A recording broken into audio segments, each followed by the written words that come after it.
Hi everybody, this is Jennifer. Welcome to my channel where I talk about books, music, movies, and anything else that takes my fancy. Today I'm going over my reading recently, and there's gonna be a bit of a rant, just a teeny one.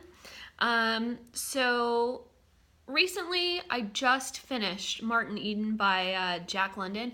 I was so excited.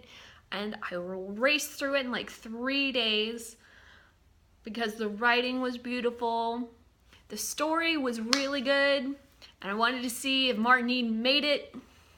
Because, okay, so he's a working man. He's a working class dude. And he meets this girl named Ruth. And he falls in love with her. And he's trying to make his way as a writer and trying to improve himself so he's worthy of Ruth.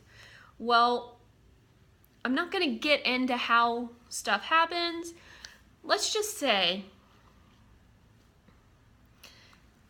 has anybody watched the entire, I think, 7 seasons of How I Met Your Mother? Yeah. So the ending to this story, it's not the same. What is the same is the feeling of betrayal I feel after going through Martin Eden and really loving it and loving how beautiful it is and how lovely the story was and how you got to see the difference between the working class people and the more upper class people in Oakland and in California on the West Coast in the early 1900s, maybe late 1800s. I'm not sure exactly about the time frame. But the end. The ending is waste. It's an absolute waste. It is an absolute, I feel freaking betrayed, and I'm still kind of mad about it. And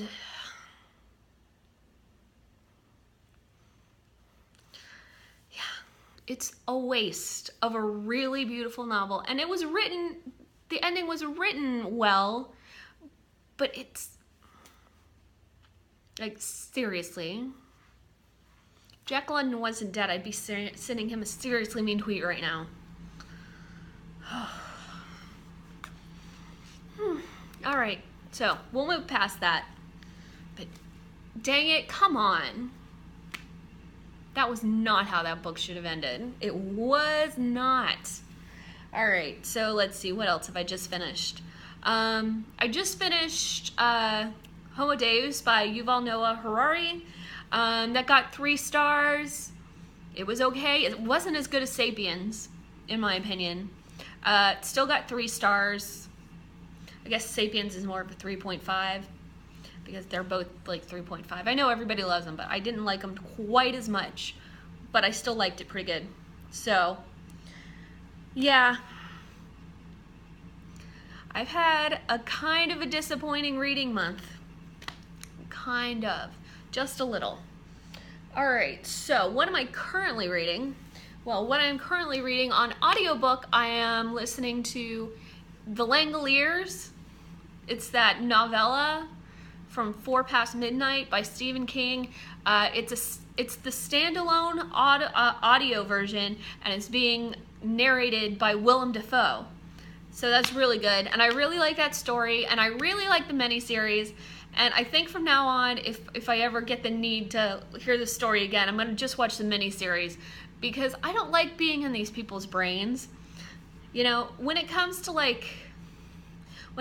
writing, you get in people's heads and stuff, and I just want the story without hearing all the horrible crap that Craig Toomey had to go through, because that was sad. That was sad, okay? And just more implied in the miniseries. Yeah. Truth be told, I like the Stephen King miniseries is much better than I like the actual movies. Like this, The Langoliers and The Stand are my favorite Stephen King adaptations. It's just, they are. Okay, so I'm still working on this one slowly but surely. If on a Winter's Night Traveler by Italo Calvino.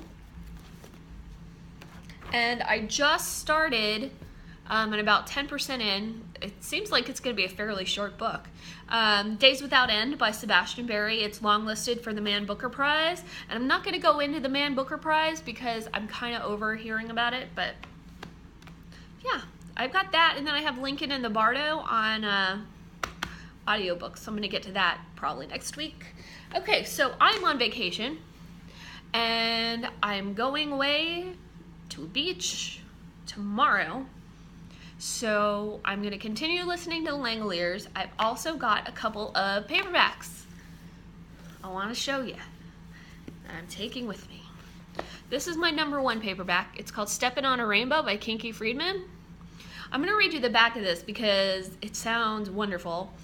It says, with nothing to do and no one to bother, ne'er-do-well private dick and man about town Kinky Friedman ponders life and discusses world affairs with his equally bored cat.